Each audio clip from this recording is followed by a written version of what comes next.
আফগানিস্তানে ভয়াবহ ভূমিকম্পে দেশটির কুনার ও নানগাহার প্রদেশের বহু গ্রাম মাটির সাথে মিশে গেছে। সেখানে চারদিকেই এখন শুধু ধ্বংসস্তূপ আর লাশের সারি। বাংলাদেশের একমাত্র স্মার্ট সিটি বসুন্ধরা এখন আরো নিরাপদ, আধুনিকতায় আরো এক ধাপ এগিয়ে।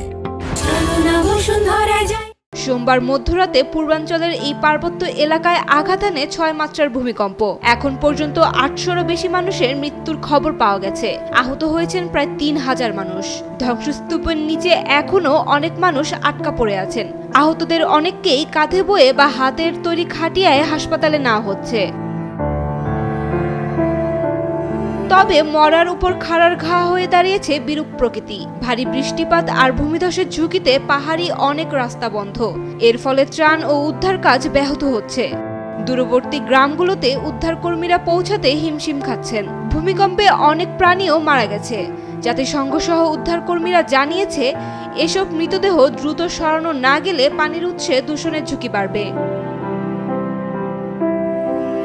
এদিকে তালেবান সরকার সাহায্যের আবেদন করলেও মঙ্গলবার পর্যন্ত তেমন কোনো সাহায্যের আশ্বাস পাওয়া যায়নি। শুধু চীন জানিয়েছে তারা সামর্থ্য অনুযায়ী সহায়তা দিবে। অন্যদিকে ভারত 1000 তাঁবু ও 15 টন খাদ্য সামগ্রী পাঠিয়েছে কুনারে। অনেকের মতে তালেবান শাসকদের কট্টর রাষ্ট্রনীতি তাদের প্রতি অন্য রাষ্ট্রের সহানুভূতি কমে যাওয়ার একটি বড় কারণ। উল্লেখ্য, আফগানিস্তান ভূমিকম্প প্রবণ একটি দেশ। এর আগে 2022 সালে পূর্বাঞ্চলে 6.1 মাত্রার ভূমিকম্পে 1000 মানুষ নিহত হয়েছিল। Saima Akter, Daily Sun.